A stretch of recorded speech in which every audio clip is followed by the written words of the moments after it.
Hello, നമസ്കാരം. സസ്റ്റിനോ അക്വയിലെ മറ്റൊരു വീഡിയോയിലേക്ക് സ്വാഗതം. ഇന്ന് ഫലവൃക്ഷങ്ങളുടെ ഒരു പ്രത്യേകതയെക്കുറിച്ച് ഉള്ളൊരു വീഡിയോ ആണ് ഉദ്ദേശിക്കുന്നത്. നമ്മുടെ നാട്ടിലെ നമ്മുടെ പറമ്പുകളിലൊക്കെ നമ്മൾ എന്തെങ്കിലും ഫലവൃക്ഷങ്ങൾ, മാവോ പ്ലാവോ അങ്ങനെ എന്തെങ്കിലുമൊക്കെ ചെടികൾ നട്ടിട്ട് കുറേ വർഷങ്ങൾ കഴിഞ്ഞിട്ടും അതിൽ നിന്നും ഫലമൊന്നും കിട്ടാതെ നിൽക്കുന്ന ചില മരങ്ങളുണ്ടാവുമല്ലോ. അപ്പോൾ സാധാരണഗതിയിൽ ഒരു പഴഞ്ചൻ രീതിയുണ്ട്. അന്ധവിശ്വാസവുമായിട്ടൊക്കെ കെട്ടുമണങ്ങി കിടക്കുന്ന ചില സൂത്രപ്പണികൾ അല്ലെങ്കിൽ പൊടിക്കൈകൾ എന്നൊക്കെ പറയില്ലേ. ഒന്ന് ഈ വൃക്ഷത്തെ ശപിക്കുക, ചെരുപ്പ് കെട്ടി തൂക്കുക, നാണം കെടുത്തുക, അല്ലെങ്കിൽ വൃക്ഷത്തിൻ്റെ അടുത്ത് എന്ന് നിന്നെ ഞാൻ വെട്ടിക്കളയും, ഈ വർഷം കായ്ച്ചോണം എന്നൊക്കെ പറഞ്ഞ് ഭീഷണിപ്പെടുത്തുക, ഇല്ലെങ്കിൽ കൊടുവാളെടുത്തിട്ട് അതിൻ്റെ ചുറ്റും മുറിവുണ്ടാക്കുക. അങ്ങനെയൊക്കെ ചെയ്യുമ്പോൾ ഈ വൃക്ഷം ഭയപ്പെട്ടിട്ട് കുറച്ച് കായ്കൾ ഉൽപ്പാദിപ്പിക്കും എന്നൊക്കെ ഇങ്ങനെ പറഞ്ഞു കേട്ടിട്ടുണ്ട്. ചിലരതൊക്കെ ചെയ്ത് അതിന് റിസൾട്ട് ഉണ്ടായി എന്നൊക്കെ സാക്ഷ്യപ്പെടുത്തുന്നത് കണ്ടിട്ട്. ഏതായാലും നമ്മൾ കാരണ സഹിതമൊക്കെ നമ്മൾ ചിന്തിക്കുന്ന സമയത്ത് ഇവയൊക്കെ കാര്യങ്ങളൊന്നും നമുക്ക് അംഗീകരിക്കാൻ പറ്റാത്ത ചില കാര്യങ്ങളുണ്ട്. എൻ്റെ ഒരു അനുഭവം പറയട്ടെ. ഞാനൊരു പ്ലാവ് കുറേ പ്ലാവുകൾ നട്ടിട്ടുണ്ട്. അതിലൊന്ന് കായ്ക്കുന്നില്ല. ഒരു 10 വർഷത്തോളമായി ഈ പ്ലാവ് നട്ടിട്ട്. വേനൽക്കാലത്ത് കുറച്ച് വെള്ളമൊക്കെ കൊടുത്ത് നിർത്താറുണ്ട്. കായ്ച്ചിട്ടില്ല. കഴിഞ്ഞ വർഷം വരെയും കായ്ച്ചിട്ടില്ല. അപ്പോൾ ഈ വർഷം അത് ഒരു കൊമ്പിൽ കുറച്ച് കായ്ച്ചിട്ടുണ്ട്. അപ്പോൾ ഞാൻ ആ പ്ലാവ് കാണിക്കാം. ഇതാണ് ആ പ്ലാവ്. ഇതെനിക്ക് തോന്നുന്നു വിയറ്റ്നാം മേർലിയുടെ ഐറ്റത്തിൽപ്പെട്ട ഇതിൻ്റെ ശബ അത് കൊണ്ടുവന്നപ്പോൾ ഒന്നും അറിഞ്ഞുകൂടായിരുന്നു. 10 വർഷം മുമ്പ് വിയറ്റ്നാം മേർലിയൊന്നും അത്ര ഫേമസ് അല്ല. അതിൻ്റെ ചക്കയുടെ ഷേപ്പൊക്കെ കണ്ടിട്ട് ചിലപ്പോൾ അതായിരിക്കാൻ സാധ്യതയുണ്ട്.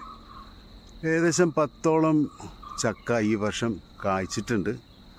വേറൊരു കാര്യം ശ്രദ്ധിക്കാനുള്ളത്, 2 ബ്രാഞ്ചായിട്ടാണ് ഇത് പോയിരിക്കുന്നത്. 2 ശിഖരങ്ങളുണ്ട്. ഈ ശിഖരത്തിൽ ഒരു ചക്ക പോലുമില്ല.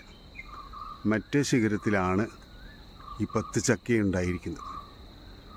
ഇതിനോടുകൂടി ഒരു കാര്യം പറയാനുള്ളത്, ഈ പ്ലാവിൻ്റെ അടുത്ത് തന്നെ ഞാനൊരു റംബുട്ടാൻ മരം വെച്ചിട്ടുണ്ട്, ചെടി വെച്ചിട്ടുണ്ട്. ഇതിപ്പോൾ വെച്ച് കഴിഞ്ഞപ്പോൾ അത്ര ആലോചിച്ചില്ല. അപ്പോൾ പ്ലാവിനോട് വളരെ ചേർന്നായിപ്പോയി. അപ്പോൾ ഈ പ്ലാവിൻ്റെ നിഴൽ വീണ് റംബുട്ടാൻ വളർച്ചയെ ബാധിക്കുമോ എന്ന് വിചാരിച്ച് ഒരു കാര്യം ചെയ്യാൻ ശ്രമിച്ചു.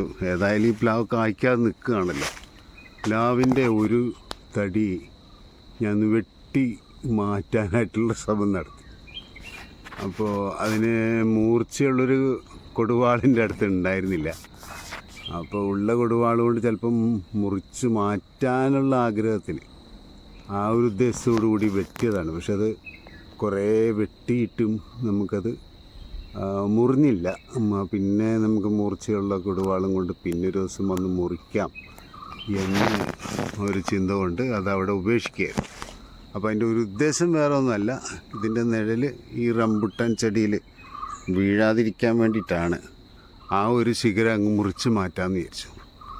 ഇങ്ങനെ മുറിച്ച് മാറ്റാൻ ശ്രമിച്ച ശിഖരത്തിലാണ് ഇപ്പോൾ ഈ ചക്കയെല്ലാം കായ്ച്ചിരിക്കുന്നത്.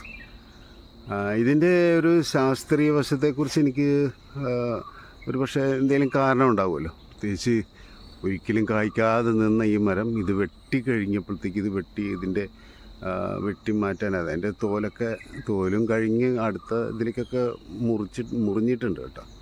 നല്ല മുറിവാണ്. പക്ഷേ ഇതാരെങ്കിലും ചെയ്തു നോക്കാൻ വേണ്ടിയിട്ടല്ല ഞാൻ ഈ പറയുന്നത്. എൻ്റെ ഒരു അനുഭവം പങ്കുവെക്കുകയാണ്.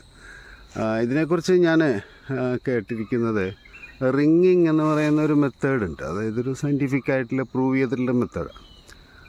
ചെടികൾ മണ്ണും ജലവുമൊക്കെ മണ്ണിൽ നിന്ന് ആകർഷിച്ച് വലിച്ചെടുത്ത് അത് ഇലകളിൽ കൊണ്ടുപോയി ഫോട്ടോസിന്തസിസ് ഉപയോഗിച്ച് പാചകം ചെയ്ത് ചെടിയുടെ എല്ലാ ഭാഗത്തേക്കും അയച്ചു കൊടുക്കും.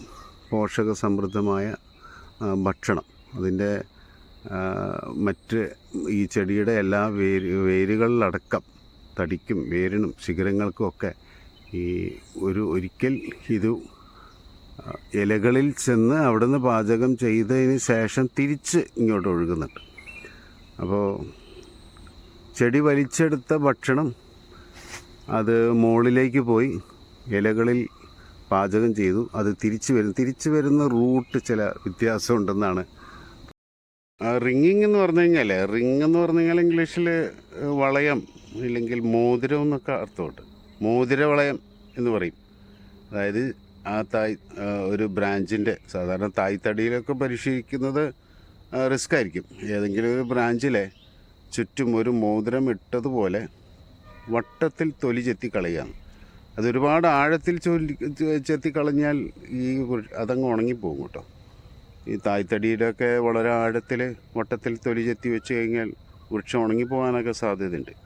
അപ്പോൾ അതിനൊരു കണക്കുണ്ട്. എനിക്ക് തോന്നുന്നു 2-3 ലെയറായിട്ടാണ് ഈ സ്കിന്ന്, ഈ തൊലി എന്ന് പറയുന്നത്.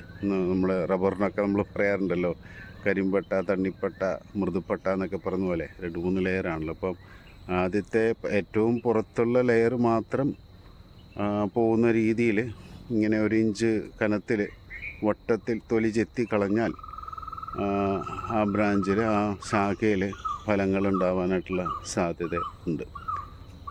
ചെറിയ റിസ്ക് എടുത്ത് പരീക്ഷിച്ച് നോക്കണമെന്നുള്ളവർക്ക് നോക്കാവുന്നതാണ്. പറഞ്ഞു വന്നത് ഇത്രയേ ഉള്ളൂ. ചെടികൾ മുകളിലേക്ക് പോകുന്ന റൂട്ടും താഴേക്ക് പോകുന്ന റൂട്ടും രണ്ടാണ്. എനിക്ക് തോന്നുന്നു ചെടിയുടെ ഏറ്റവും പുറം തൊലിയോട് ചേർന്നുള്ള ഭാഗത്തിലൂടെയാണ് താഴേക്ക് വരുന്നത്.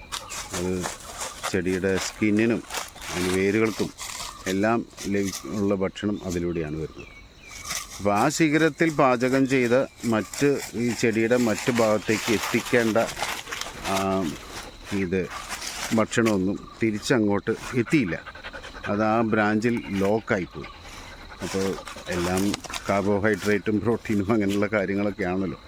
ലോക്കായി പോയി കഴിഞ്ഞാൽ പിന്നെ ചെടിക്ക് എന്ത് ചെയ്യാൻ പറ്റും? അത് മറ്റു ഭാഗങ്ങളിലേക്ക് ഭക്ഷണം എത്തിക്കേണ്ട ഭക്ഷണമാണല്ലോ. അത് ആ മെറ്റീരിയൽ അതെന്താണോ അത് കുറച്ച് ഫലങ്ങളായിട്ട് ആ ബ്രാഞ്ചിൽ ഉണ്ടായിന്ന് വേണം, ആ ശാഖയിൽ ഉണ്ടായിന്ന് വേണം ചിന്തിക്കാൻ. അങ്ങനെ ഒരു ലോജിക്ക് വേണമെങ്കിൽ ഇങ്ങനെ ചിന്തിക്കാം. ഏതായാലും പല കാര്യങ്ങളും നമ്മൾ അന്ധവിശ്വാസമൊന്നും യുക്തിയില്ലാത്തതൊന്നും അശാസ്ത്രീയമെന്നൊക്കെ നമ്മൾ കരുതുന്ന ചില കാര്യങ്ങളിൽ നമുക്ക് റിസൾട്ട് ഉണ്ടാകുമ്പോൾ നമ്മൾ അതിൻ്റെ ശാസ്ത്രീയ വശവും കൂടി ഒന്ന് പഠിച്ചിരിക്കുന്നത് നല്ലതാണ്. ഓക്കെ, മറ്റൊരു വീഡിയോയുമായിട്ട് വരുന്നത് വരെ thank you very much. By.